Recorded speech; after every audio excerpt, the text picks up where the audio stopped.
बिस्मिल्लाहिर्रहमानिर्रहीम। अस्सलाम वालेकुम। कैसे हैं आप सब? उम्मीद करती हूँ आप सब बिल्कुल ठीक होंगे। आज की वीडियो 8th क्लास की जनरल साइंस की बुक पर है और आज की वीडियो में मैं आपके साथ unit number 3 variation, heredity and cell division, इसका जो टॉपिक है 3.4 क्रोमोसोम्स एंड डीएनए, इसकी रीडिंग आपके साथ शेयर करने जा रही हूँ। तो आपने वीडियो को एंड तक देखना है। वीडियो अच्छी लगे तो लाइक कीजिएगा और चैनल को सब्सक्राइब करना बिल्कुल मत भूलिएगा। चलिए जी बच्चों, पेज नंबर 38 ओपन कर लें आप सब।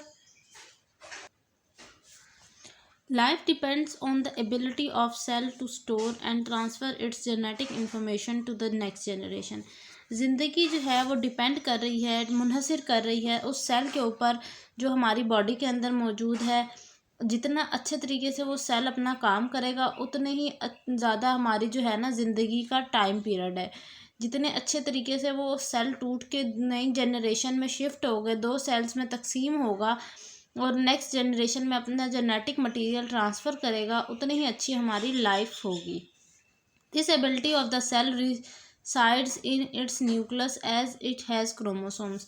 वो कह रहे हैं ये जो खसूसियत है सेल की डिवाइड होने की और नेक्स्ट जनरेशन में जेनेटिक मटेरियल ट्रांसफ़र करने की, ये होती है इसके न्यूक्लियस के अंदर। यानी न्यूक्लियस के अंदर हमारे पास क्रोमोसोम्स मौजूद हैं जो कि ये काम कर रहे हैं। Each kind of organism has a specific number of chromosome. हर जानदार के अंदर एक मखसूस नंबर जो है ना वो क्रोमोसोम्स के मौजूद होते हैं।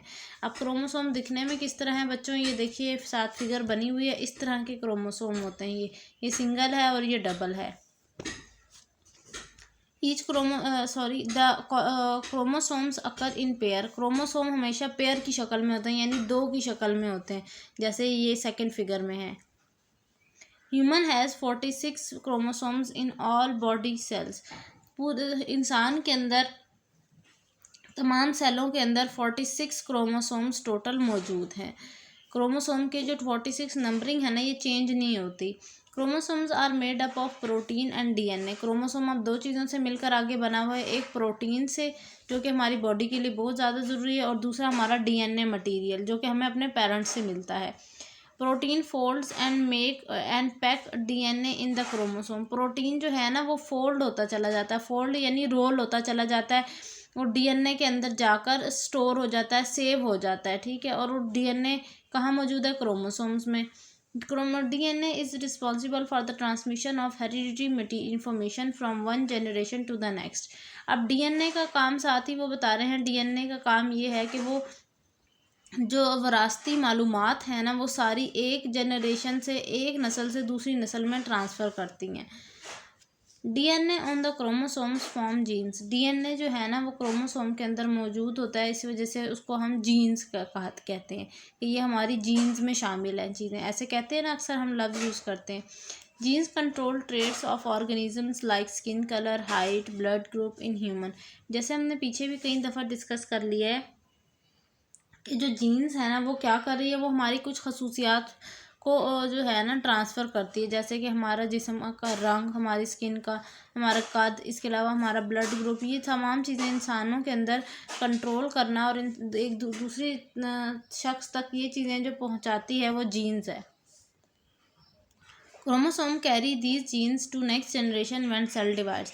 जब भी सेल टूट के दो हिस्सों में तकसीम हो जाता है तो उस टाइम पर क्रोमोसोम ये जो जीन्स हैं ये दूसरी जनरेशन तक पहुंचाते हैं। इन क्रोमोसोम का काम ये होता है। Next page, page number 39। Chemical composition of the DNA. DNA किन किन चीज़ों से मिलकर बना हुआ है, उसका कैसे स्ट्रक्चर है और वो किन किन चीज़ों पर मुश्तमिल है, ये चीज़ें इस हमने पढ़नी है इस टॉपिक के अंदर। DNA is the hereditary material of all the living organisms. It is made up of smaller subunits called nucleotide. DNA जो है ना वो हमारा एक, ये समझ लें, मालूमात शिफ्ट करने का एक बहुत अहम ज़रिया है दूसरे ऑर्गेनिज्म तक, जो कि नया ऑफस्प्रिंग प्रोड्यूस हुआ है उस तक। तो इस ये जो DNA है ये जिन चीज़ों से मिलकर बना हुआ है ना उन तमाम चीज़ों को मिलाकर हम कहते हैं न्यूक्लियोटाइड। अब आगे पढ़ते हैं। Each nucleotide consist of 3 component. Her nucleotide जो है ना वो 3 चीज़ों से मिलकर बना हुआ है। न्यूक्लियोटाइड क्या चीज़ थी, जिससे डीएनए बना हुआ है, और न्यूक्लियोटाइड खुद इटसेल्फ जिन तीन चीज़ों से मिलकर बना हुआ है वो कौन कौन सी हैं? 5 कार्बन शुगर, जिसे हम डीऑक्सीराइबोस कहेंगे, nitrogen containing base and a phosphate group. इन 3 चीज़ों से मिलकर जो है हमारा न्यूक्लियोटाइड एक न्यूक्लियोटाइड बनता है। ठीक है। There are 4 types of nitrogenous base. अब ये जो हमारे पास यहाँ लिखा हुआ है नाइट्रोजन कंटेनिंग बेस, ये 4 किस्म की हैं। एक को कहते हैं एडेनिन, दूसरे को कहते हैं गुआनिन, साइटोसिन और थायामीन। ये नाम है इन नाइट्रोजीनियस बेस की। The type of nucleotide depends on the type of nitrogenous base. जिस किस्म की नाइट्रोजीनियस बेस होगी उसी किस्म का उसके साथ न्यूक्लियोटाइड अटैच होगा। So there are 4 types of nucleotide. इसी वजह से न्यूक्लियोटाइड की 4 किस्में हैं। क्यों? क्योंकि हर किस्म में किसी में एडेनिन अटैच है, किसी में गुआनिन, किसी में साइटोसिन और किसी में थायामीन। तो इस वजह से 4 किस्म हैं। Many nucleotide join in a specific order to form a poly nucleotide strand. वो कह रहे हैं काफ़ी सारे जब न्यूक्लियोटाइड आपस में मिल जाते हैं और एक चेन की शक्ल बनाते हैं तो उन्हें क्या कहते हैं? Poly nucleotide strand. Two polynucleotide strands are coiled around each other in a manner of spherical ladder to form DNA molecule। वो कह रहे हैं जब 2 पॉलीन्यूक्लियोटाइड मिल जाते हैं वो आपस में जुड़ना शुरू हो जाते हैं, एक दूसरे के साथ मिक्स हो जाते हैं, ऐसे लगता है जैसे सीढ़ियों का स्ट्रक्चर बन गया हो, जैसे सीढ़ियाँ नहीं होती उस तरह से लगता है। तो वो जो सीढ़ियाँ हैं वो मिलकर क्या बनाती हैं? डीएनए बनाती हैं। बच्चों यहाँ फिगर में अगर हम देखें थोड़ा सा तो ये देखिए, ये ग्रीन कलर ये अलग पॉलीन्यूक्लियोटाइड है, ये अलग पॉलीन्यूक्लियोटाइड है, ये दोनों मिल गए इस तरह करके। देख रहे हैं ये सामने ये सारे मिल जाते हैं ये इस तरह करके, और इनको जो है ना मिलने की वजह से इनके ये स्ट्रक्चर बनता है, ये पूरा जिस स्ट्रक्चर को हम डीएनए कहते हैं। In a DNA molecule adenine in one stand form a link with thymine in the opposite. वो कह रहे हैं एक साइड पर एडेनिन अटैच है, दूसरी साइड पर थायोमीन अटैच है, इस तरह करके ये ग्रीन एडेनिन और दूसरा वाला thymine. Similarly guanine pair with cytosine. इसी तरह से गुआनिन जो है वो साइटोसिन के साथ अटैच हुआ है। इस तरह करके जो है ना ये डीएनए का कुछ हमारे पास स्ट्रक्चर है, और ये बहुत एक इम्पॉर्टेंट टॉपिक है क्योंकि पेपर्स में बार बार पूछा जाने वाला क्वेश्चन है ये कि डीएनए किस तरह से बना हुआ है और उसका स्ट्रक्चर क्या है। नेक्स्ट टॉपिक हमारे पास है सेल डिवीजन का। इंशाल्लाह ये जो टॉपिक है ये आने वाली वीडियो में आपके साथ शेयर किया जाएगा।